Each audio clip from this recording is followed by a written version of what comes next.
Hello, everyone. Welcome back to the Star Wars Stuff Podcast, where we talk all things Star Wars. My name is Colin. I'm Matt, and I don't think they can hear you very well. Why don't you remove that dome? No? You can't take it off? I cannot. He can't take it off. Nope. I'm just kidding, guys. The reason why I'm wearing this is because it is time to break down Season 3 of Mandalorian, of the new trailer. That you probably haven't seen. No. A lot of people haven't seen it unless you're at the panel. Matt and I were very lucky to be there, except Matt, unfortunately, had a really bad bad spot at the. So, first of all, to understand how this happened, you have to first understand how we got to where we were, and we can start off by talking a little bit. And Colin has a lot more to say about it. The lottery system that exists at Star Wars Celebration, courtesy of Reed Pop. Thanks, guys.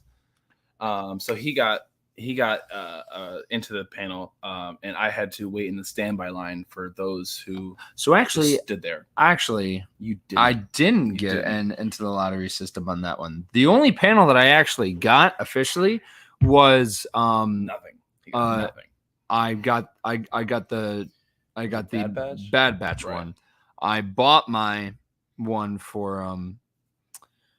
the Lucasfilm panel, which I don't regret doing that. I do not regret it because that was one of the coolest experiences of all time. You hear that, Reed Pop? He had to go buy a reservation because of you.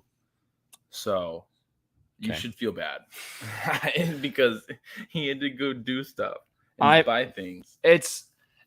Listen, it's unfortunate, but it turned out fine. I got there. I love the Lucasfilm panel. Now, at the Lucasfilm panel, they actually did show a teaser of the Season 3 trailer for Mandalorian. But when we got to the Mandalorian Plus panel, they actually showed like almost 2 minutes of extra footage of what they showed to people over at the Lucasfilm panel. But what happened was, to get into that panel, they had to for people who actually got into that panel, they would line up. They had a guaranteed spot, and then there was the standby line, and that was chaotic because the actual standby line formed around 10 o'clock in the morning. Well, actually, no. I mean, like, I think they let us into line around like 9:30. No. Into like the line to get in line. Yeah. So there's a line to get into a line. So we walked in with Sam, and what happened was they put, I believe the line was for ADA, which is kind of like where people have wheelchairs or can't be in lines for too long. So disability, basically. Yes. And they formed that line, right? But the people that were, operating the standby line I guess they confused themselves, and they put the people in standby over in that line. But the actual line where it was, I know this all sounds confusing, I know. The actual line where it was supposed to be was where me and a couple other people got up to the front, and we were in the correct line, but then everyone went to the wrong line.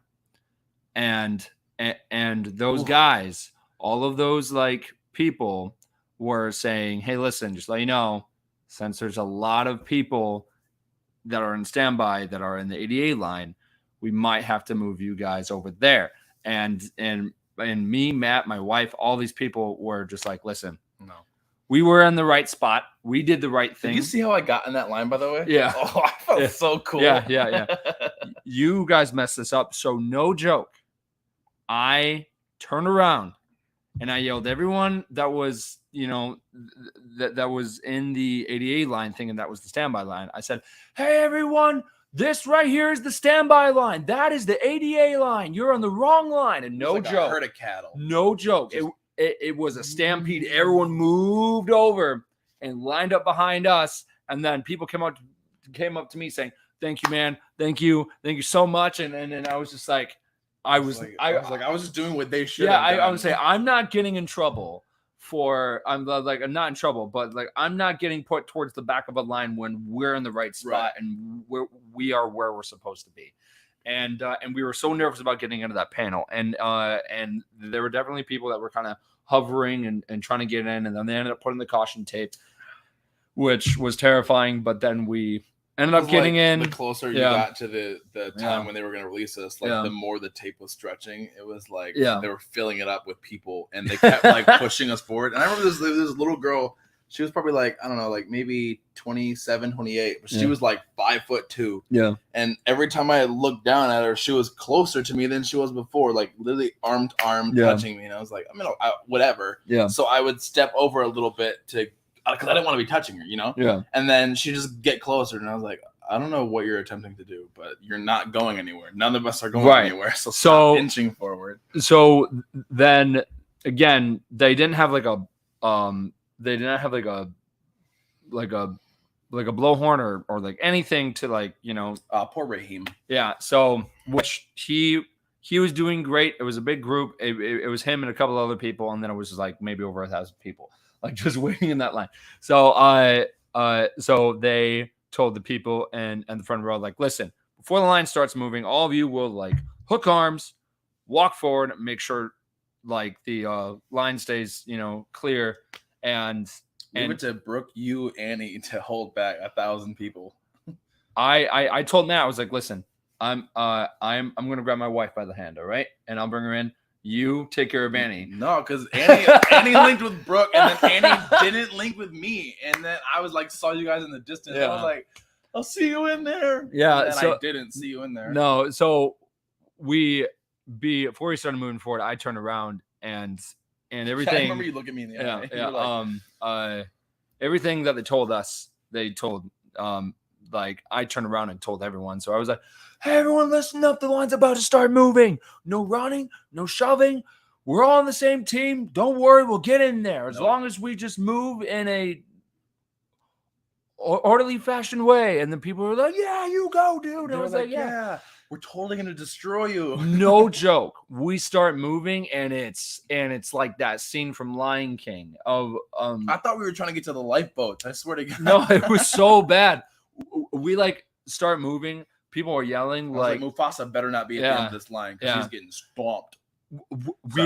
We end up getting to the stairs, and then all hell breaks loose. And I grabbed my wife by the hand, and I was like, we gotta go. And we just booked it up the stairs, turn around. People are like, like sprinting in different directions, like just trying to find a seat. His wife looked like a rag doll going up the stairs. Yeah. She was like, yeah, but we actually got some decently good seats. You did. Me, Brooke, and then Matt. Not Matt, but our friend Annie was right in front of us. Matt somehow got lost because, again, I was in charge of Brooke. Annie did not. No.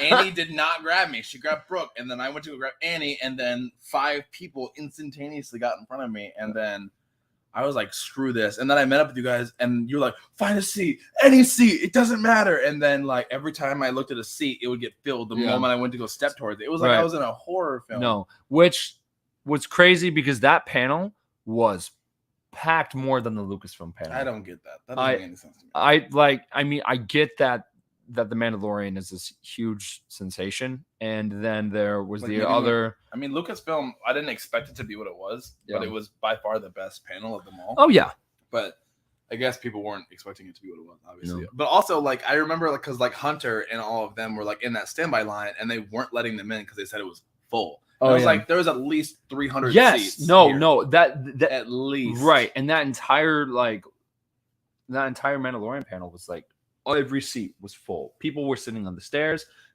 There was not one seat that wasn't filled. And I was like, why on earth wasn't the Lucasfilm sitting in the panel? aisles? Yes. Yeah. And it was weird because they wanted it to appear as if every seat was full. So they were putting them in the view of where the cameras were. It was nuts, bro. But wherever there wasn't a camera looking, they were like, forget about those seats. And like, what about the hundreds of people that are fighting to get in this panel right now? And like, it was just very poorly managed. Yeah. And I was like, have they never done this before? So they have. Right. It's just for me, the lottery system is flawed. It's flawed, and there are ways to fix it because I've definitely heard because of being like, okay, well, how about the people that can't camp in line? How about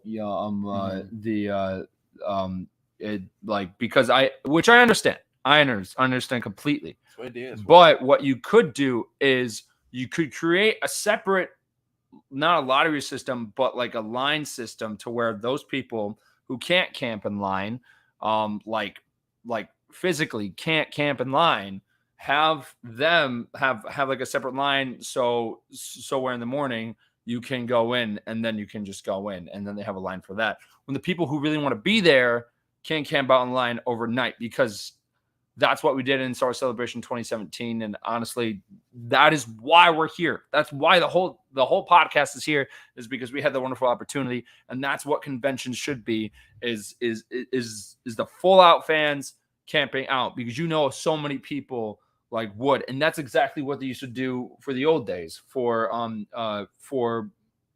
premieres of movies. Like I remember for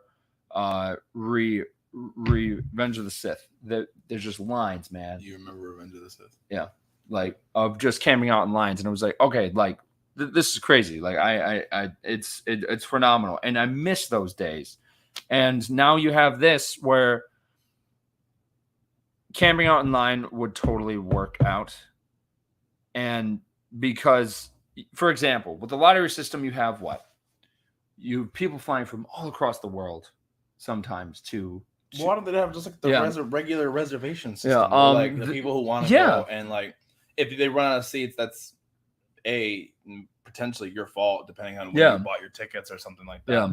But like the people who want to be there will do whatever they need to be there. And I am a fine, like I'm a fine example. Like I paid for my for my bid to get in the Lucasfilm panel. And I shouldn't have had to do that. That number will remain disclosed. Yeah. For your own. What? I said that number of what you paid will remain. No, because I'm glad I did it. I don't regret it, because it was just like, honestly, if I wasn't there, I as great as Celebration is, there are some people that didn't get into any panels, right? So just walking into a big marketplace, and then they're just a place to buy Star Wars stuff, right? And it was just like, okay, cool. Star Wars stuff. But for me, it was just like I would be devastated if I didn't get in, and thankfully I get in. But there are people flying across the world to this thing. When we were in the standby line for the Mandalorian panel, I turned around, right? There was this guy that flew all the way from India, and he was like, I didn't get into any panels. I'm like, dude, I'm so sorry, man. How are you here right now? Yeah, and he's like, yeah, I don't understand. Like, it's frustrating. And I was trying to get in standby for Lucasfilm, and I didn't get in. I'm like, I'm sorry, man. I really hope that you end up getting in. But he was right behind us, so I know he got in. But it was just like, that is the flawed system. That's what I don't like about this, because there are people who will get every single panel that they apply for. And then there's people that just don't get any panels at all. And then it's like, how does that make sense? That makes no sense to me. It shouldn't go by luck. It should go by people who really, really want to be there. Because it's not fair to the people that apply for all these panels. They end up going in, and then they're like, oh, this is the Mandalorian panel. It's fine. Because no joke, there were two people behind my wife and I. Like, during the Mandalorian panel that were just talking, like, behind us, talking about, hey, like, what do you want to give to eat, Doctor? Yeah. Like, what do you want to do after this? I mean, it's I kind of want to go see that the Funko Pops. Yeah. And then and not even that, like that. They were like talking about Top Gun and everything. I'm like, Dave Filoni and Jon Favreau are talking right now, and you're talking about that? No, I turned around and I was like, guys, listen. I would love that seat. Yeah, I was like, guys, listen, please, like, they're right there. Yeah, you said please. Your wife was a little bit like, less about it. Brooke, I love her so much. Brooke, you do? Brooke turned around and was just like, guys, knock it off. And then they just shut up. And I was just like, I was like, no. If people at those panels should be the ones camping out in line that really want to be there. Not by a luck system. That's so flawed to me. So, and don't worry, I know after this we will probably get some type of reviews on Apple Podcast saying, hey, Colin's talking about the lottery system again. Well, I'm passionate about it because I think it's flawed. So that's just me. Overall, I think Celebration is a phenomenal experience, except that one thing. Other than that, yeah. Anyways, let's get back to the thing. Yes. The reason we're here. Yes. So Mandalorian season 3. We did get to witness 2 different versions. Well, I guess 3 if you count the one that we saw later on television after the fact. Well, did it have new footage? Nope. No. Okay. Well, there was only 2 trailers for the Mandalorian, and which have neither been released. To the no, public. no. If But you the go one you're look at it, talking you can see about pretty is well. the Bad Batch. That's one. yeah. That's yeah. what But I was confusing. which we'll talk about that on a later day. later. We don't have time for that. I mean, we have time for that, just not right now because we're busy talking about this. Yeah. So Mandalorian season 3. What was like some like the key takeaways from you seeing the trailer? Like give me like 5 things that got your attention and were stood out for you. Okay. Not in order of importance. Okay. So the throne that Bo-Katan was sitting on. Right. You can definitely tell that she has this vendetta against Mando, and it's not even really his fault. He was kind of played by Moff Gideon, She but got this real Khaleesi vibes in her eyes, you know. You could also tell that like, at the end of season 2, Mando wanted nothing to do with it. Like he was just like, nah. I mean, here, you can have take it. it. It's just, Yeah. It's But again, that's also kind of flawed because if you think about it, she never won the sword from Sabine. Sabine just gave it to her. So I think maybe she like learned from her mistakes because of the curses. Like if you don't earn the sword in battle, then the person that is ruling Mandalore and the way that Mandalore is will fall into ruin. And now what happened. it is believed that because of that, that's why. So you think the Bo-Katan kind of No. blames herself for the inevitability of her homeworld being destroyed? 100%. And do you think that she believes in the way that Din Djarin does that it is up for redemption, or do you think it's beyond all hope? Because we'll talk about this, and this is probably one of the key points that I noticed, but we will see in season 3, we will actually go to Mandalore. We will see Mandalore, and that was the final shot of the trailer. Was what was the name of the capital city? Sundari. Sundari. Yeah. The dome city. We see the remnants of it after the bombardment of the Empire. But I'm just because Din Djarin's going there for one specific purpose, to redeem himself. And he can only do that on the homeworld of Mandalore, according to the armorer. And what that ritual actually consists of, I don't know, or if there's somewhere he has to go within the capital city, or if it's on a completely different part of Mandalore. Because we've only ever in Clone Wars ever seen that capital city. We've never been anywhere other. That's not true. We actually got to see in it. Clone Wars. In Clone Wars, because I think we saw it over in Rebels. I'm talking about Clone Wars right now. Oh, okay. But what do we see? What do we see in Rebels? We see the capital city. The capital city. Yeah. But what else? I mean, other than that city, you know? Oh, okay. Yeah. There's a whole planet Yeah. there. We're only seeing like one little nipple of it. Yeah. I don't know. I would say, I was like, okay. I honestly think that I meant to say nibble. Yeah. It works though. Toasty Waffles, what's up, man? So I had waffles there was a season 3 trailer, but it was only shown to people at Star Wars Celebration. Unfortunately, we don't know if that will go online at some point. Well, it will. It will, but maybe not all of the same I feel things that we I feel saw. like they might wait until Yeah. after they premiere Andor, because they want their attention to be on that project, considering that it doesn't. Because season 3 of Mandalorian comes out February of 2023. I don't know if I said that, but they also dropped the they showed the teaser of Ahsoka, which Brooke really, really wants to talk about that. There's literally, it was like not even 30 seconds. No, because we got so much information. Well, right, but at that point they were only filming for like 3 weeks, but there was a lot that was shown, and it sounds like this will just be like it will be Star Wars Rebels live action. That's honestly what it sounds Plus like. Ahsoka. Yeah, and then Ahsoka Ahsoka will make more of an appearance. But going back to It's called Ahsoka, but like yeah, I was like, but going back to what we saw in the trailer for Mando, we also get a scene of a bunch of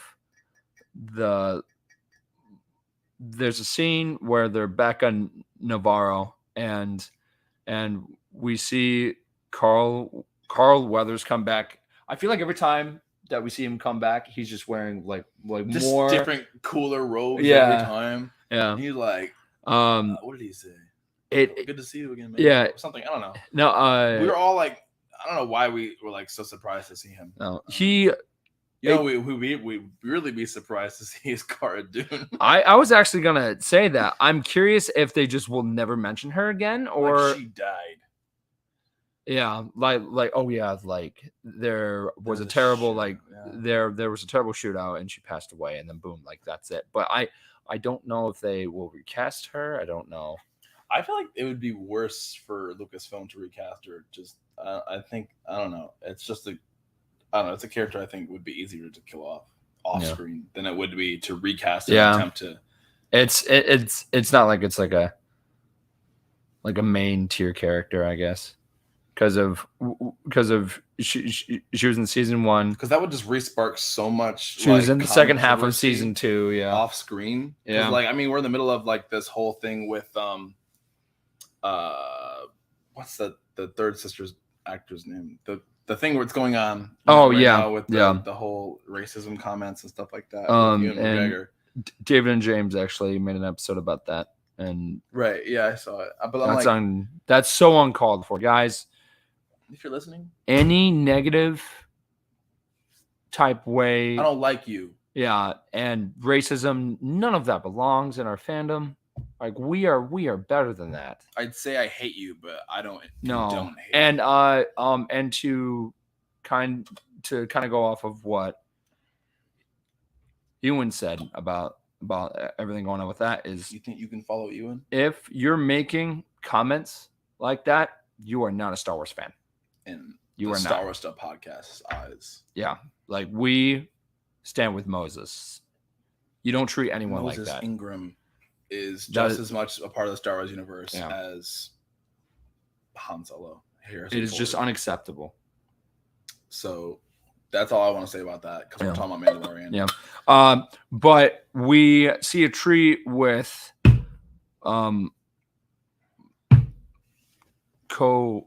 I'm so tired, guys. Coaxium. No, not coaxium. The monkey lizards. Oh, I hate those things. Yeah. I was like, more of these? Oh my god.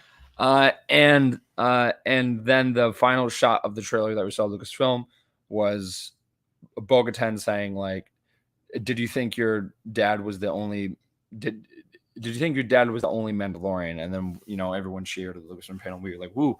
But they showed a lot more footage, which we are going to do a quick breakdown of that. But I remember, like, in the beginning, she said that they had unfinished business, which indicated like a sort of like conflict between the two of them that would be unfolding in season 3.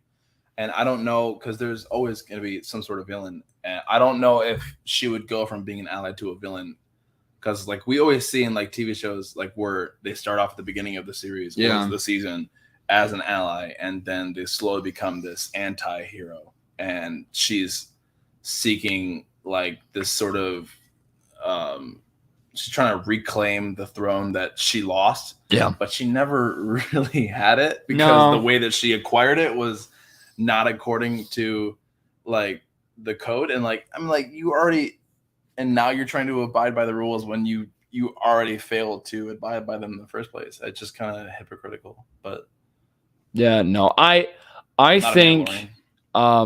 think we'll definitely see character growth more for Bo, which surprisingly we've got most of her character growth through Clone Wars and Rebels.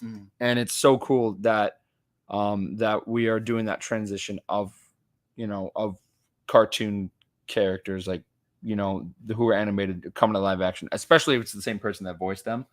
Like Katie Sackhoff is like perfect for Bo. Do you think there's any potential of Bo-Katan showing up in Kenobi? Since they have that kind of relationship going on? So, I mean, she was his former love interest sister. So in Kenobi, I could see flashbacks. I think in the next episode of Kenobi, we'll see flashbacks. And something I would love to see would be young Obi-Wan and Satine on the run. I think that would be really, really cool. That rhymed. Yeah. I don't know. I did it on purpose.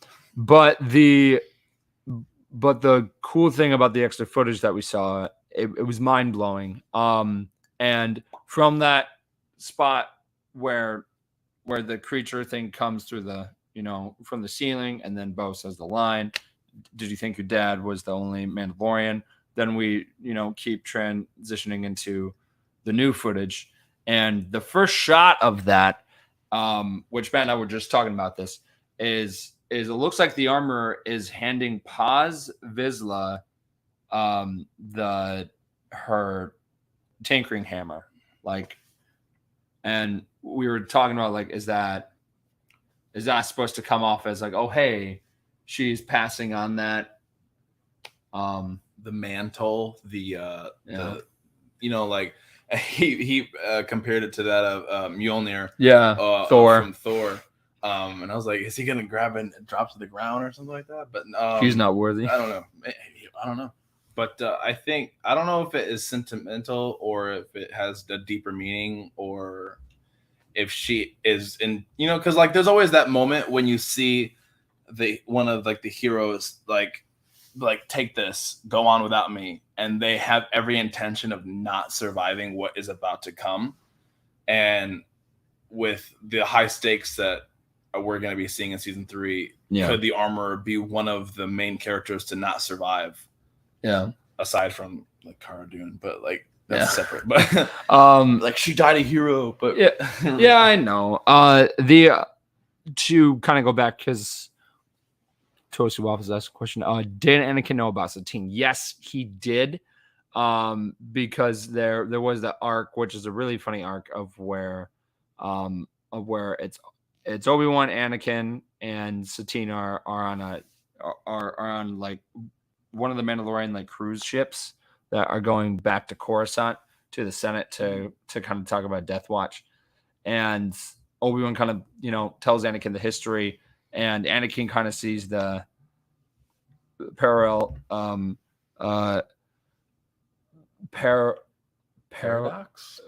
perineum, parallels. Parallel? Thank you. Parallel? It's perineum? Dude, I'm tired, man. No, but perennial. But there were definitely the of those happening between Anakin and Padme's relationship and Obi-Wan and Satine's relationship. And Anakin was definitely relating. And I remember watching that, and then Anakin's like, why didn't you leave the order? Because you clearly loved her. And Obi-Wan's reply to that was, that wasn't my place in the galaxy at the time. And as much as I wanted to, it wasn't the Jedi way. And it sounded like Obi-Wan didn't want to lose that rank of being a Jedi. As strong as love is, I think to him at that point in his life, his only family. Yeah. Was, I mean, not as far as he knows, because we learned in the last episode of Kenobi that he has memories of his original family and a potentially a brother, another Kenobi, which we also learned that in old canon. Not sure if it's they might, but apparently the old canon was that Obi-Wan. Does he seek out his family?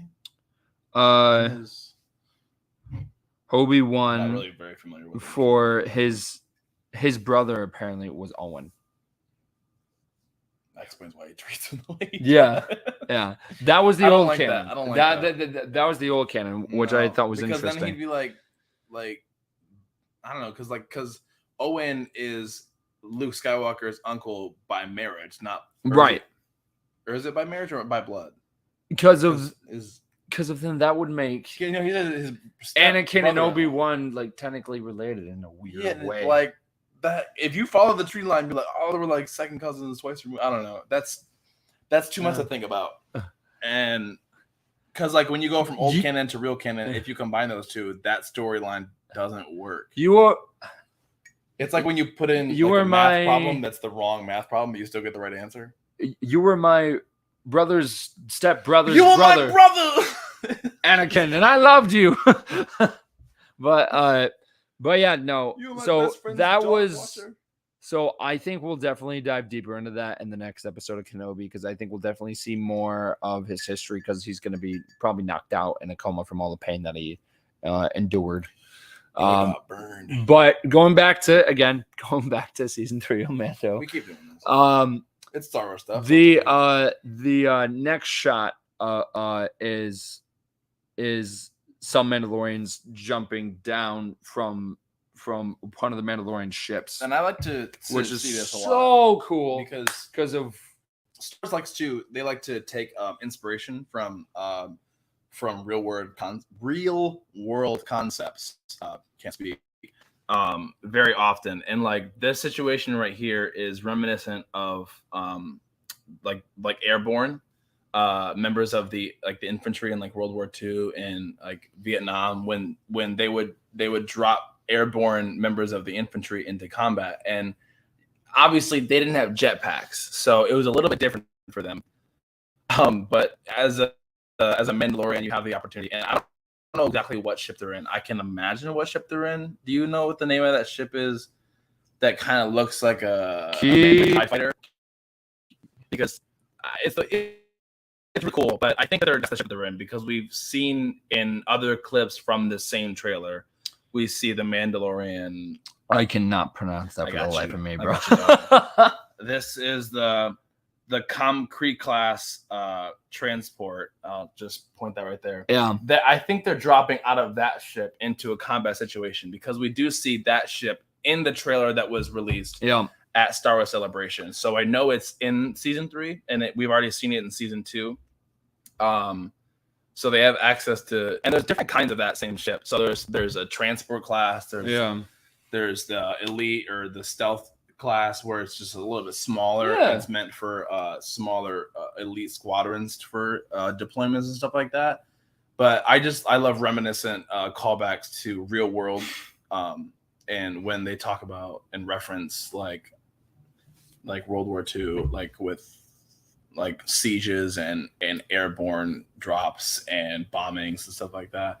So like Star Wars exists and it reflects the real world, past, present, and potentially future. I agree. And then from there, when they jump out of the ship, it jumps to a shot of where the armor is walking in a room, and she starts beating the crap out of people with her. She starts wailing on some dudes with her wielding hammer. And then we jump to a shot of where Mando is going to the planet Navarro. Every time that we go back to Navarro, it just keeps getting nicer and nicer, because of now there's trees, there's more life on the planet. Because Cardoon keeping it cool. Yeah. I really am curious on how they're gonna deal with that. I don't know. That should have been a question I asked Dave. Yeah. I should have been like, what are you gonna do with that? Yeah. What are you gonna do with that? But we then jump to them going to Navarro, and then the next shot, no joke, surprised everyone. It's not just Babu Frick's species. It actually is Babu Frick. I didn't know if it was at first when we first saw him. Yeah. He looks a little different than when we originally met him. He is wearing a very similar costume to what he wore in Rise of Skywalker. But then you look over, like, and the next shot of that, and it's 2 more members of his species. So it's like, ooh, okay. And they're all working on one thing. So like, I don't know if they're like siblings that are like engineers or.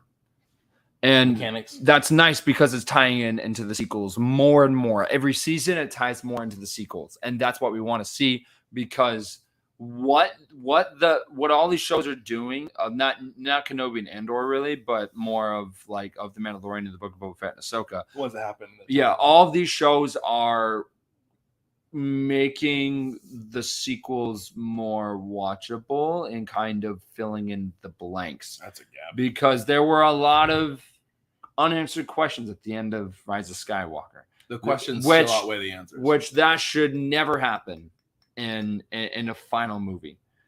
So maybe the new movie Rogue Squadrons will answer some of those unfinished questions. Got it. We'll just have to wait and see, because there was a lot to discuss. And what the Clone Wars did at first, I mean, because of, if you watch Phantom Menace, Attack of the Clones, and Revenge of the Sith, If you haven't, why are you here? right? Exactly. No.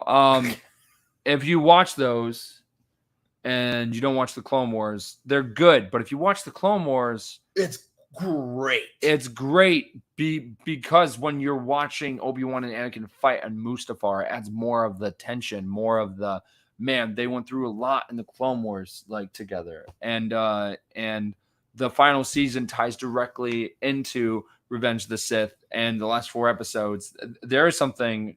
Well, season 6 did not tie into. There were a lot of answered questions in there that we were thinking about in Attack of the Clones, and we were just like, okay, It's not a kid's show though. no.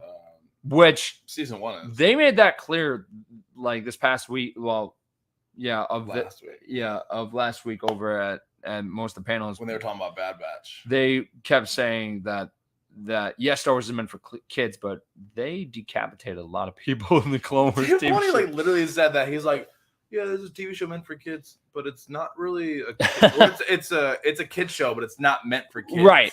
And I'm like, can you explain? And then right after that, he was like, yeah, we decapitated people. And then John's like, yeah, okay, we don't gotta talk about that right now. Yeah, and I think that there's a lot to look forward to tying it into the sequels, and I think we'll maybe by the final season we'll start seeing them maybe do the kidnapping stuff of where they are kidnapping kids and turning them into stormtroopers, because we see that a lot in Force Awakens, because if Finn was taken away from his family. I think, well, Finn, that's like decades in the future, but it happened in the Empire too. And they kind of already started hinting at it in season 1 of Bad Batch when they were talking about conscription soldiers and them being half the cost. They'd actually be like a third of the cost if you kidnap them instead of paying them. Yeah. So like, and they're like, oh, we feed them and we clothe them and we give them a place to sleep. And I was like, that's how you're. No. And then someone else said, imagine after Mando season 3, Ahsoka season 3, and Andor season 2, Disney just pulls Star Wars episode 7, A New Beginning. What? Can you elaborate on that, Toasty Waffles? But yeah, no. I think we'll definitely see more stuff tying into the sequels, because of in season 2 of Mando, they like kind of showed like of the cloning facility, and one of the clones in there looked like Snoke, like just kind of like one of the variations. Yeah, and you can kind of hear of the theme too. So it was like, okay, interesting. But we continue. We continue past after that. Toasty Waffles is talking about just remaking the sequels. Oh, I don't think they would do that. We have talked about this in a previous podcast. Yeah. So if you want to go look through the archives, you can find it. But we've talked about the archives. And then we see a shot of Mando and Grogu inside his new Naboo starfighter, which is so cool, by the way. I love his new ship. It was a phenomenal. We'll talk about it more later in the podcast, but it was a phenomenal experience. Yes, because we actually got to see the one they used in the show, the actual starfighter. At the Mandalorian Experience. We died, but we will definitely. We should really hurry up. Yeah. We're doing now, so we can talk about that. Right. So that's the cool part. So the next shot we see Mando and Grogu. Mando's driving, of course, and Grogu's looking out, and there's fireworks, and we're like, "Wow, cool!" And like Guardians of the Galaxy fireworks. And then we see Bo, talking to Grogu. I'm really curious, like, if we'll see Grogu actually speak at some point, because I feel like he's starting words. Yeah, I feel like he's slowly starting to actually speak. That'll never happen. Liam and Toasty said, I I want to show it. I don't see them remaking them. And then Toasty Waffle said, I highly doubt it, but it's something I hope for. Or removing them from the canon. See, what Toasty, I have to disagree and agree with you at the same time, because in a lot of ways there are a lot of unanswered questions with the sequel trilogy, but there are also a lot of good advantages that we also saw out of the sequel trilogy. And on the Star Wars podcast, we don't like to hate on any of the content on Star Wars. We have critiques sometimes, yes, but overall, we are happier that the sequel trilogy exists. Yes, rather than it being remade or not being made canon anymore. And also, no. I don't think that there is any chance in any universe of them or any part of the multiverse where they would remove the sequel trilogy that they spent billions of dollars on at this point on to remake, and just because the fans don't like certain parts of it or aspects. I mean, I understand if they wanted to remake The Last Jedi, but I don't know. I'm gonna go with a no. Yeah. Solid hard. But no. But we see Bo, looking at Grogu and maybe trying to have a conversation of being like, "Oh, hey, how's it going?" Blah blah blah. And then it jumps from and then it's got Mando on a planet with grass, which might just be Navarro.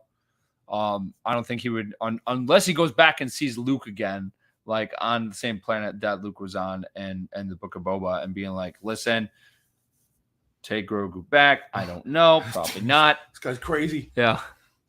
And then we get a shot of a Star Destroyer being built and kind of rising, which reminds me of the Star Destroyers in The Rise of Skywalker, where what planet was that rising on? Where they were in the figure that out? It kind of looks like Corellia.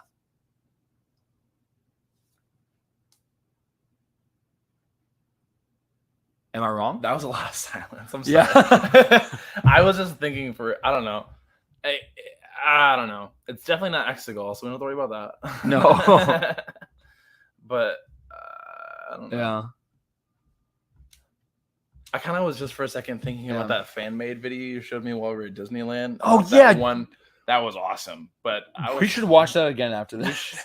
After the podcast. Yeah, but it then jumps to Mando and Bo, both in different cockpits of their ships, and I think they're trying to make it look like they're trying to blast each other out of the sky, or maybe they're teaming up. We don't know. But then we have a shot. I'm leaning more towards Bo being another antagonist in the film, the TV series. But now the next shot is Mando in space. They are in a asteroid field because there is a Star Destroyer there. We don't know why. And there's also ships that we've never seen before that don't look like they're part of the Fallen Empire. It looks like it's a different antagonist, maybe pirates, maybe space pirates, and space pirates. And we all know a great space pirate. You work for a great space pirate. Yeah. I haven't seen him in a while. I don't think Hondo would show up there. I'm telling you, I think Hondo would be great in Kenobi because Obi-Wan and him have like huge chemistry, and I mean he captured him. He captured him, and he's definitely they've helped each other during the Clone Wars. One Jedi, that's just very good, but two Jedi, that's just good business. Yes. And that was terrible. I'm sorry. And they end up having a battle in the asteroid field. I wonder where the asteroid field is. I don't know, but there is an outpost that is built on top of one of the asteroids, which is super cool, and we've seen it in many different like media platforms. Like we see it in most recently we saw it in the Halo series with I can't remember the name of the character, where they had a whole city. And it was connected by these lions with gondolas, carrying them to and from. I was like, that is so cool. And then we see it here, and I was like, hey. And then I was like, well, we saw with a halo. Yes. There. And I was like, hey. There was actually a giant ring in the Book of Boba Fett that looked like it was straight out of Halo. Yeah. And this was before the Halo. This was before the Halo series came out too. So it's like they're piggybacking off each other. There's a Halo in Star Wars. There's asteroid cities in Halo. Now Yeah. there's asteroid cities in Star Wars. I'm like, What is going on? are there like producers that are working on both of these projects that we just don't know about? I gotta go look at that after this podcast. I'm gonna look into that. Yeah. I just feel like they're too similar. You know? And then the next shot goes into a protocol droid that was looking like he was trying to evacuate people out of Navarro. So it sounds like the fight's coming back to Navarro in a way. Right after it's starting to get pretty again. Yeah. And then we see a shot of Mando, and different Mandalorians are like coming in, Ones and that we haven't right. seen previously, and not from the. there's a cool shot of Paz Vizsla with his chain gun. He's just mowing people down, and there's a bunch of Mandalorians behind him shooting, and I'm just like, It's very oh, similar to that. we of the need more. action scene from scene 1, but I honestly would be pumped if Jon Favreau was actually in the suit. that'd be so dope. If Yeah. he took off his helmet and it was his face, Yeah. he wouldn't take off his helmet. He would never do that. But like if I would definitely recognize his voice.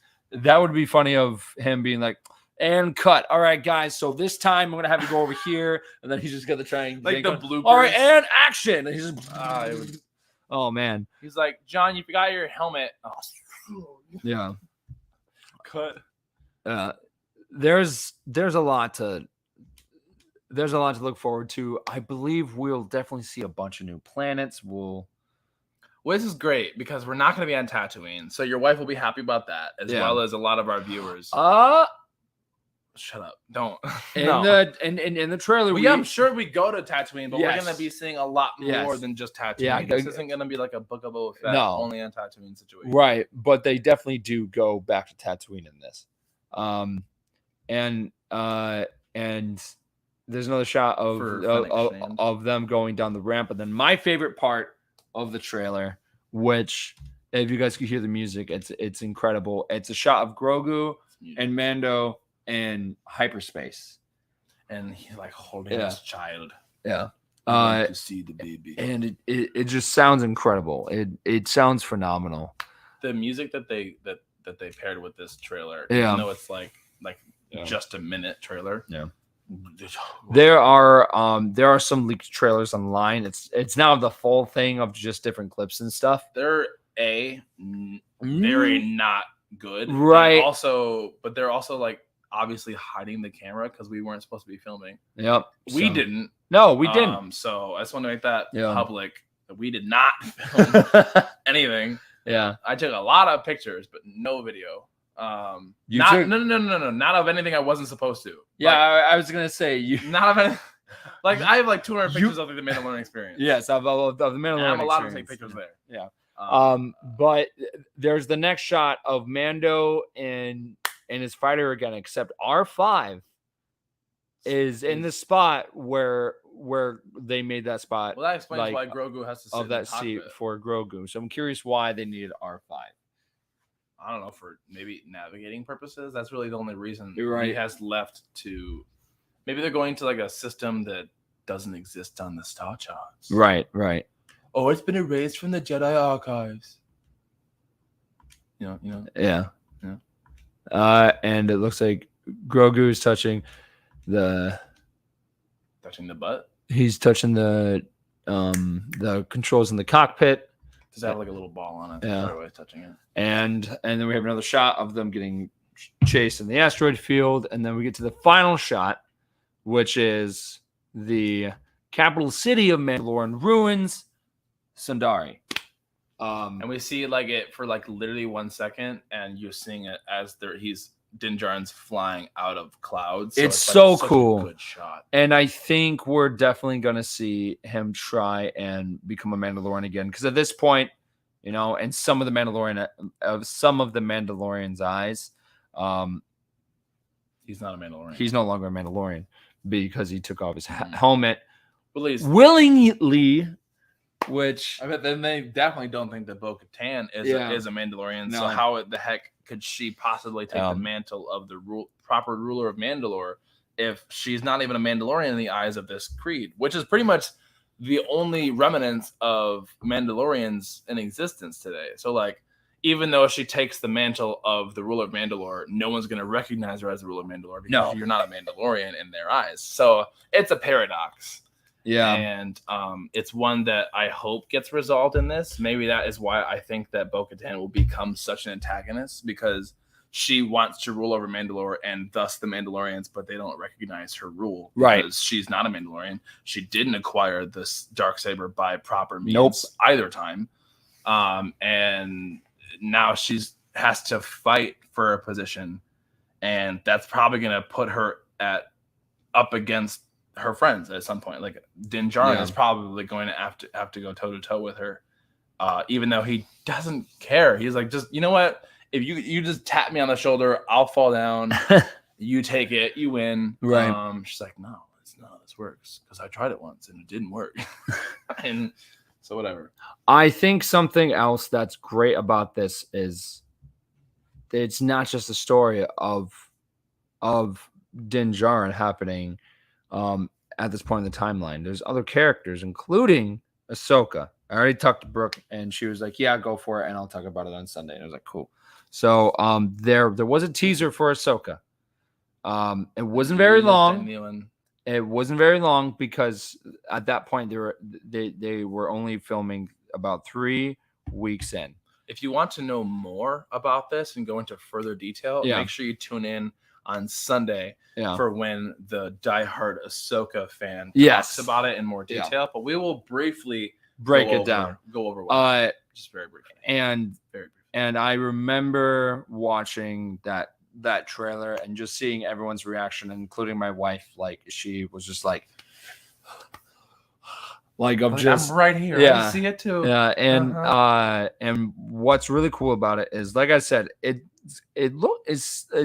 I got the feeling it was going to be season 5 of Rebels, but live action. It was crazy because they have been filming for 4 weeks now, but they had been filming for 3 weeks by the time they showed us this thing. Yeah, so I was not expecting a teaser at all. And we got one. And not only did we get one, we got Rosario Dawson showing up in person on stage, because they don't film on Saturdays. Yeah. And I remember throughout the entire Star Wars celebration, Dave Filoni was like, "Oh, we're filming Ahsoka so far away, no one could ever possibly go see it." And literally, it was an hour down the road. Like, if you wanted to go see the set of Ahsoka, I mean, you probably couldn't see it, but you go to the place where they're filming Ahsoka. And I don't know why he was hinting at it multiple times throughout celebration. Yeah. But he was like, "It's so far away, it's down the road." And Jon Favreau was like, "Stop, stop." But the opening shot was Rosario Dawson, Ahsoka, walking onto a ship, and it showed the hallway leading to the cockpit. Very familiar cockpit. The Ghost. Wow. And that was really, really cool for me. I love these transitions of the animated shows into live action, and the fact that, no joke, all these characters came from these are not established characters from past movies. All these characters came from the animated series, which is why it's so important now more than ever that you watch these. Yeah, so you can better understand the plot and character development. And then there's another shot of a droid, a droid that we see in the Clone Wars arc of where the younglings go and learn how to build their lightsabers, and they go and grab their Jedi crystals. Now, I'd like to point out that this droid in particular has helped not only Yoda building his lightsaber when he was 800 years ago. Yeah, a young Jedi, but he's helped thousands of Jedi, probably even during the High Republic era, with help building their lightsabers. And his mind has never been erased. No. He has a data bank of knowledge going back a millennia. No, it's the same type of droid. We don't know if it's exactly that droid, but if it is, that's really cool. But what makes me excited, and I don't know why you're not get a little messed up in that, in that video, that episode. Yeah, but it's funny because I thought you would be very hyped about this, and I'm going to remind you. You'll probably think, okay. What, Gunji? No, not Gunji. Of the droid. That droid is voiced by David Tennant. I knew that, but like, Yeah. I wasn't gonna. This is a Star Wars stuff podcast. I Yeah, don't wanna, but that's so cool to me because of course, Doctor Who and amazing and everything. But the fact that Barty Crouch Jr. Yeah, it's the fact that now not only live action would he be, he would be in, but he's got Doctor Who, he's got Harry Potter, and then he's got Star Wars under his belt, which is super cool. He's already got Star Wars. Which belt, fun now he'd have live fact, action Matt Smith was actually supposed to be in episode 9. Yeah, I mean, like I understand that like why he wasn't, but like the weirdness of the rumor that like, and everyone believed it as soon as it happened. They're like, he's definitely there. I've seen the cast list, and then he didn't, really show up all that much at all. Yeah, but that much and at all are two different things. But he didn't show up. Let me just say that for clarity. Yeah, no, I honestly think it's gonna be like a full out live action season 5 of Rebels, because in one of the next shots we get, it's Ahsoka walking with Hera, and what looks like Zeb in the background as well.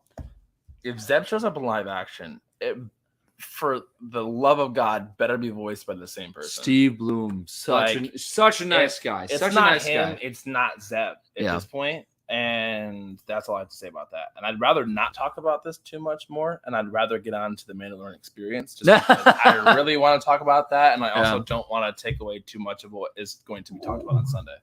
Let's talk about the Mandalorian Experience. Let's just talk about it. Okay, well.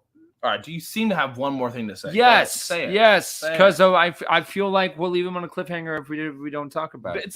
That's what a trailer is. And then the final shot of the trailer. Well, and then we also see Ahsoka walking through some old ruins and a temple and everything.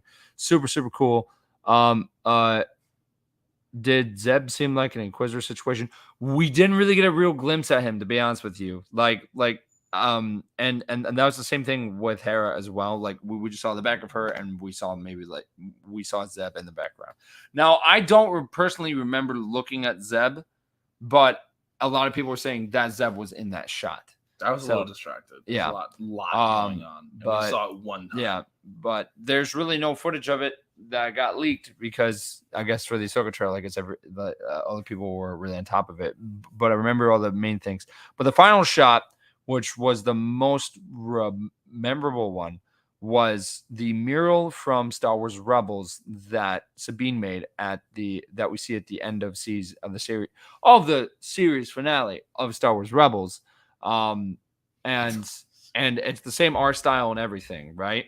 That we see in it, and then we see the back of live action Sabine, and then that was the end of the trailer. But what was great about that is it sounds like what we see at the end of Star Wars Rebels season 4, it sounds like it will definitely pick up right where like that left off. So it will be like, all right, here comes Ahsoka the White with her staff and her robes, and she's like Gandalf the White. Yeah.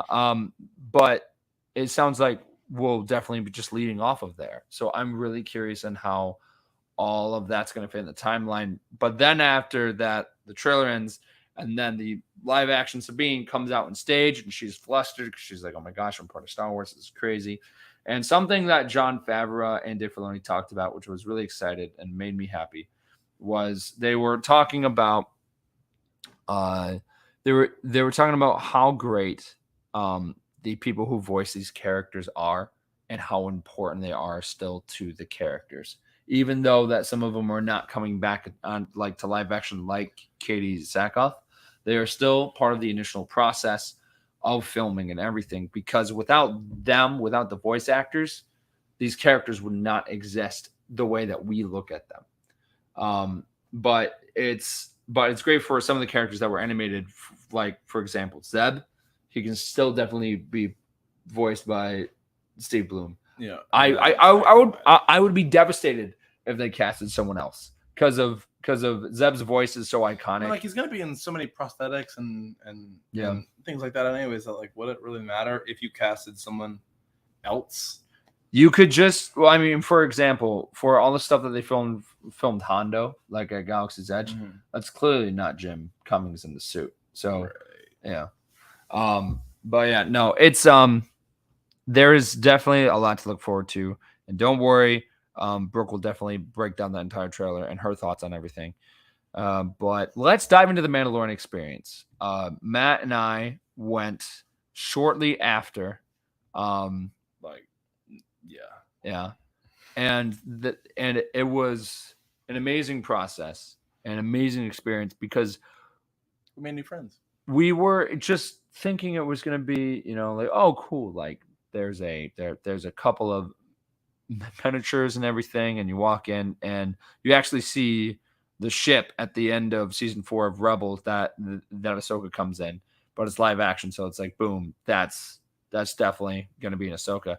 And they did say one of the Disneyland employees, because it was being run, like the Mandalorian Experience was being staffed by Disneyland, which I love that because all the Disneyland employees were part of, like, most of them were part of opening team of Galaxy's Edge over there, or they did something Star Wars related over at Disneyland. Yeah, so they didn't hire like someone working in right, and I was like, yes, don't hire like non-Star Wars fans. Have Star Wars fans operating it and working around that, because that's going to make the experience even better. I mean, that's the only reason that Lucasfilm has gotten as far as it has today is because the people working in it now are fans. Yeah, it's for fans by fans. Right.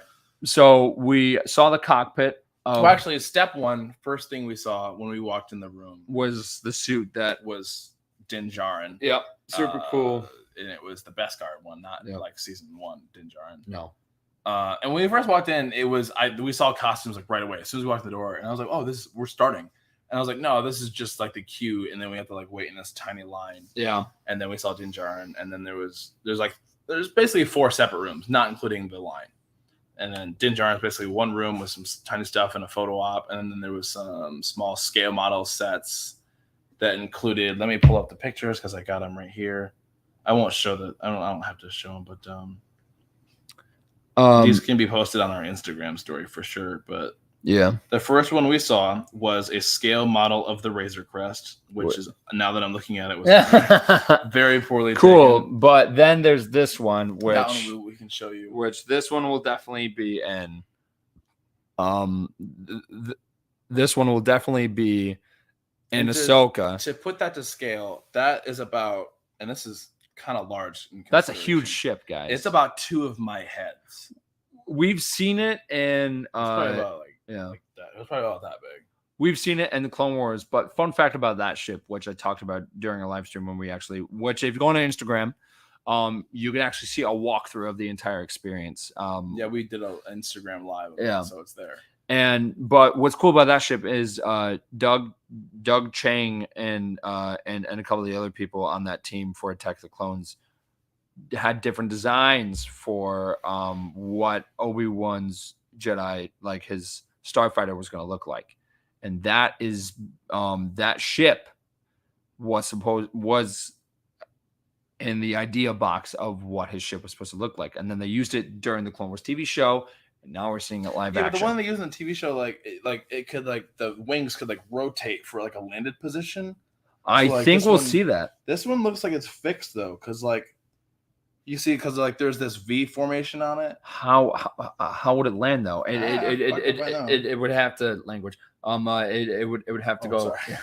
We'll have to leave that out again. We'll have to it would move like that so it could land flat. But I think that that there's definitely stuff that maybe we didn't notice that is probably going to be in Ahsoka. Besides that, because I saw that, I was like, boom, and instantly it was like Ahsoka. So we saw a bunch of the miniatures walk down, and then we saw the cockpit of the Razor Crest, and it looked really, really, really cool. And they also had some of the sound effects. But they had the season 1 version of Mandalorian armor in that one, like the maroon and tan one that was inside the cockpit. So they had multiple different Din Djarin's on display there. Yeah. And then we saw a bunch of characters, like the Mon Cala and some of the wearing the sweater from JCPenney. Right, that is it. Yeah. And then we saw some of the bounties that he got in the episode 1 of Mando, of where like they're in carbonite, and then we were like, oh cool, like a couple of the costumes. But when we walked around the corner, our minds were completely blown. And I was busy because I wanted to document and get pictures of every single thing that was there. And I was like taking pictures, and I saw these guys that were in carbonite, and I was like, I gotta get pictures of these guys too. And Kyle was like, Matt, turn around. I was like, don't ruin this for me. I gotta get this. And he's like, Matt, just turn around. And I was like, one more picture. And I was like, all right, got it. And then I was like, yeah, they had, which something that we failed to mention before we started talking about the Mandalorian Experience, is that during the Lucasfilm panel, they talked about how they were going to be doing this, of where they wanted to reward the fans, and Jon Favreau was like, we have props and costumes from the actual like set and everything that we brought on over. Yeah, everything that was 100%. Yeah, authentic. that has been used, will be used, or is in the process of being used. So that was like, oh, okay, cool. So some of the props. None of these are replicas. Yeah, no joke. We walk in around that corner, and this is what we see. This is the like. Look at that. That's our view. Look at that. Like, I was freaking out the entire time. We were just blown away by all the props and everything. And Din Djarin and the Grogu are sitting so in good. the cockpit. It looked amazing. And the Grogu's interactive. Like, it has motion sensors. Yeah. And it will, Like, if there's someone standing in front of it, Grogu will rotate towards you. It was actually waving to people. And Grogu will wave at you. Yeah. I was like, what the heck? Yeah. And then I walked in, and then Matt rolled his eyes. What she actually got this recording. I saw. Yeah, he was mid sentence. I was talking to the live stream, and I was like, no way. And I ran over, and I was like, oh, Matt was like, oh boy. So we ran over.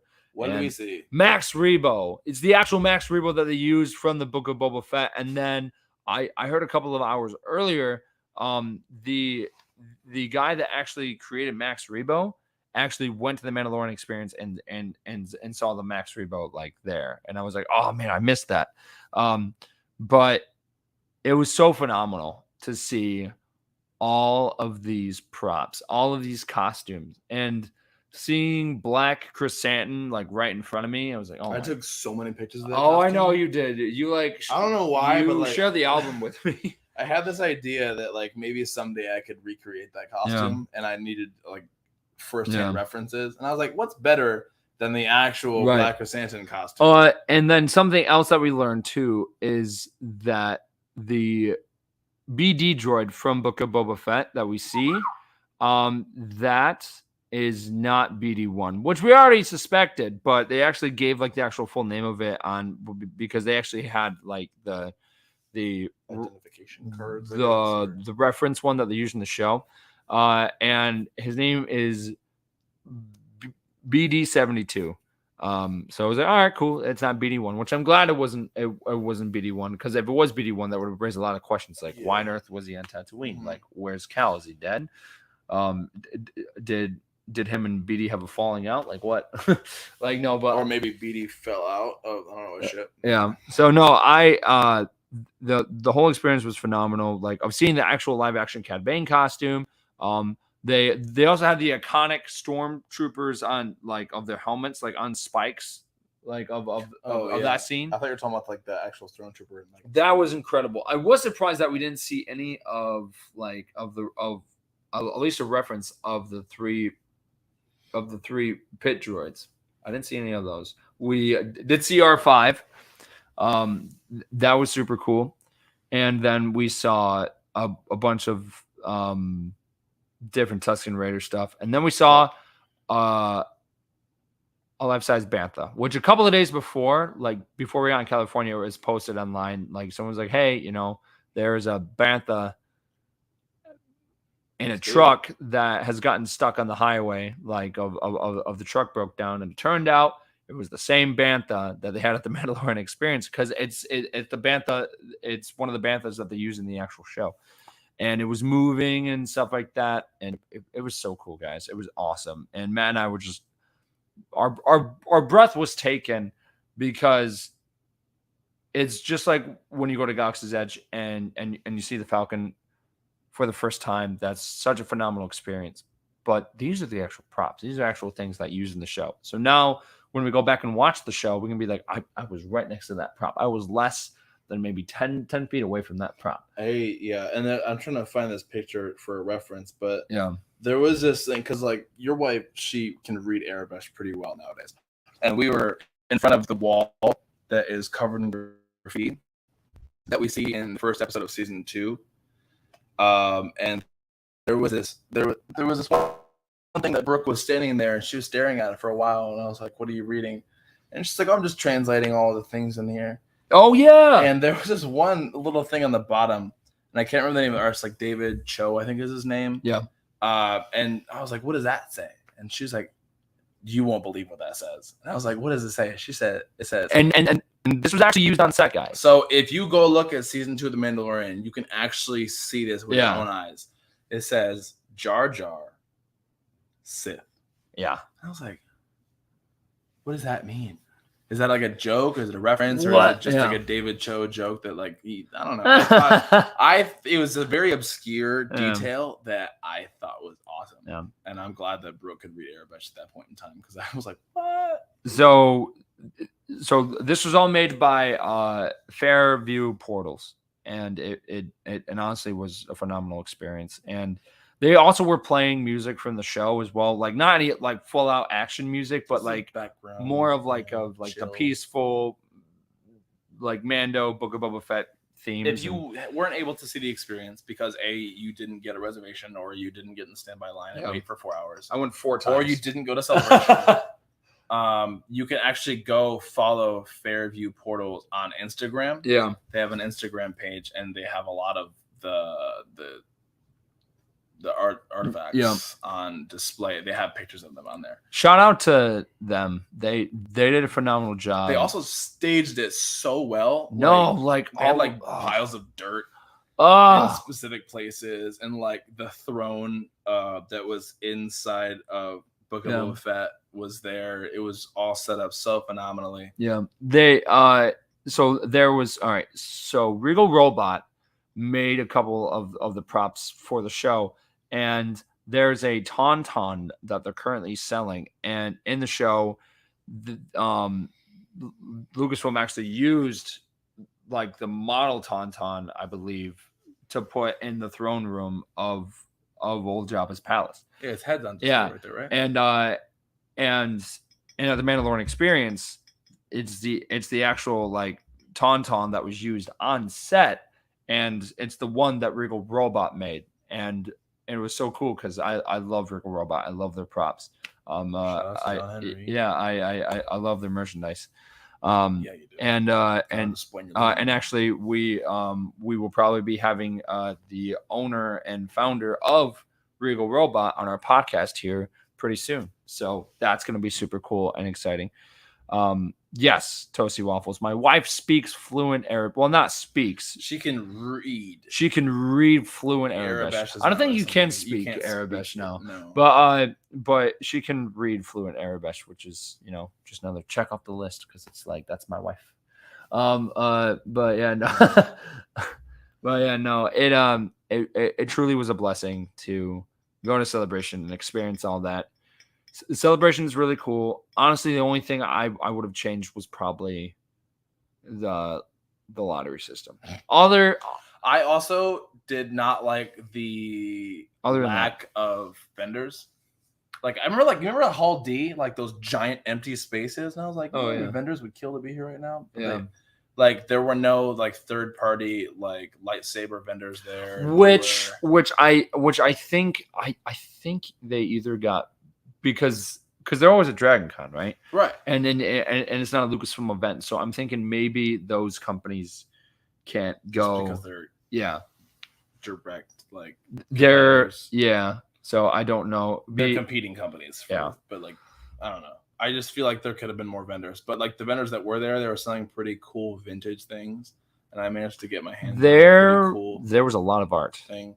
I wish I had more money to spend and more luggage space to bring stuff home, but I just know that for next time. We also got exclusive posters. Lots. Yeah, which I that is probably one of my favorite things to like get like from Celebration is those exclusive posters, because it's like you are getting a souvenir from this amazing experience that you just had. And it's like, all right, well, hey, we know that you will remember this for the rest of your life, but here's a poster for it. And that's how we felt when we went to the red carpet premiere. Yeah, it was weird. Yeah. I mean, like, and I remember like when we were talking, we were at Lucasfilm and they talked about Andor, and Diego Luna was on stage. He's like, I want you to take this poster and you want you to hang it in the middle of your living room.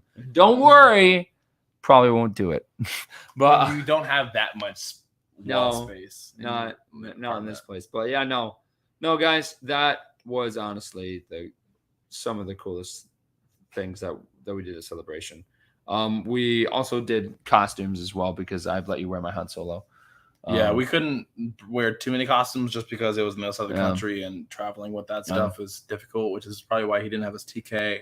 No. Or why a lot of our friends didn't bring all of their costumes. Unless you were Hunter and you brought Bosk. Well, Hunter, he kind of had to bring Bosk at that point because he had spent so much time and so much effort that it would be a crime not to have. That man's a legend, bro. Like he has so many projects like piled up. Yeah, but somehow he has time for everything. I would go follow Jag_I_Hunter on Instagram. Jag Hunter, yeah. He's a great cosplayer. He does Bosk, he does Captain Rex, he does Hunter. And what's the fourth one he does? He does Han Solo, and and then I've been talking. I've been talking to him about doing Captain America and some of these other characters, but he's got the chin. But no, he is a great friend, and the whole friend group was just awesome too, because of there's also Christian that we actually which we met at Dragon Con, which he does a bunch of different versions of Kenobian and _around, and I'm also go follow him on Instagram. I'm really glad that he got to experience that whole panel, because that was also his first celebration as well. Meeting Ewan McGregor was a huge highlight for him, I know, and he did it in costume, so phenomenal stuff. Yep. So shout out to those guys. That whole group is just amazing. But that's the Star Wars community as a whole. Yeah. I mean, you meet new people, you see old people that's Star Wars Celebration. Yeah. And I mean, and I know I keep talking about it because because I am coming off in a negative way. It's just like, it's frustrating because of when you are flying across the world or the country, or in our case, trying to go here, and then you're told you're not getting a panel or something which is like 2/3 of the reason. Right. It's just like, okay, that doesn't make sense. So I hope in the future that they go back to the way they used to do things. Do you think Reed Pop is going to be running the one in London next year? Probably. And again, I've got no problem with Reed Pop. It's just like I said, it's that system. It's flawed. It's unfair.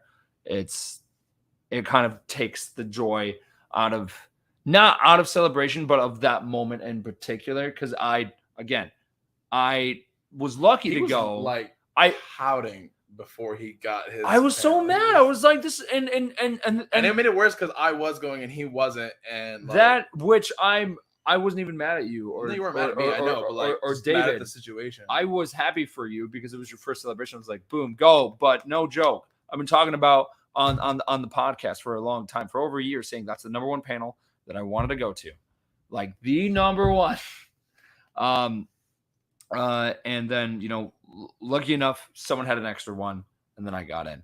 But again, it shouldn't have come to that. So that's my only thing. I won't talk about it again until probably next year. No, he will. If they announce, if they do the lottery system, which hopefully they don't, but we'll see. But yeah, guys, Star Wars Celebration was awesome.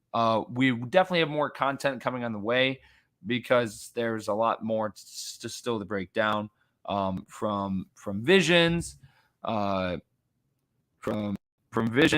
from the Skeleton Crew to Tales of the Jedi. There's also the Bad Batch season 2 breakdown. Bad brat. Yeah, I know. The Bad Batch season 2 breakdown. And Hunter, the person that we mentioned earlier, is actually going to be hopping on and doing a breakdown of the trailer with us. So that's really cool. Hunter's gonna be on with us. Hunter's going to be in the Star Wars stuff. Hunter. J-Guy Not Hunter, Hun- man. No, but Hunter. J-Guy Hunter. But like Yeah. Hunter. Yeah, Hunter. Hunter Smoke. What a great guy. Hunter. Tick. Tick. But yeah, guys, please go follow us on Instagram, Twitter, TikTok, Facebook. Can't read. Yeah, well, neither can I. Go and keep sending us messages. We love hearing from you guys, and we loved talking to you guys at Star Wars Celebration.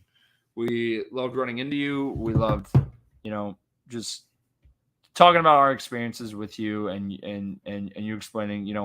There was one guy we talked to. I don't know if you were there for it, but there was a guy that came out and was like, yeah, sometimes when I'm having a rough time or anything, I just remind myself that a couple of days, the next episode of the Star Wars Stuff podcast will come out. That's how I feel too. Man. Yeah, and Except for it's always spoiled because I'm on it. So like, come on. But I love our fan base. I love the people in the Star Wars community. We are a great community. And something else that I wanted to talk about, which I know David will the next time he's in the podcast, but we had the wonderful opportunity as the podcast to be, as great as we are. David sat down and did an interview with Vanity Fair. That's right. Star Wars Stuff podcast was in Vanity Fair, and it's because of David. So I'm Total chance situation. It was awesome. I am so proud of him because in the article, he represents the podcast so well. He represents the Star Wars community so well. And that's someone that you definitely want to look up to, who doesn't have like that biased opinion, and that is negative. Like David is a fine example of what Star Wars fans should be. And I think he presented himself in the article very well. I would go check it out if you guys haven't read it yet. It talks about how seeing Star Wars fans in person is completely different than what we see of Star Wars fans online, and how great Celebration is. It's weird considering how recent we've been giving an example of that. Yeah. But so it's real. I would definitely. We linked it in our Facebook, so Yeah. definitely go check it out there. I would definitely go and check the article out. But I think that's all we got for Yeah. today. yeah, go on Spotify and Apple Podcasts again. Sorry about me ranting about the lottery system. I'm just not a fan of it. But fine. don't worry, It's I won't talk about it anymore. But yeah, we love you all. We love seeing you at Celebration. Don't worry, there's more Star Wars news to come. And man, if it's not going to be a great year for Star Wars. A couple of years. Kenobi, honestly, at this point. Tales. Ahsoka going up. Yeah. We still And got 3 Andor episodes season left. 2 coming out next year already. Yep. We have season 2 of Mando. Of season 1 of Andor, and then we're gonna get season 2 of Andor. Thank you. And then there's the show Tales of the Jedi, which we'll definitely do a breakdown of that on Sunday, because honestly, that show is gonna be really cool. This fall's gonna be lit. So Oh my gosh, yeah, no, for sure. Star Wars left and right, and then early next year, just more Star Wars going. It's gonna be crazy. But from Matt and I, and from the rest of the Star Wars Stuff podcast, we love you so much. May the Force be with you Always. always.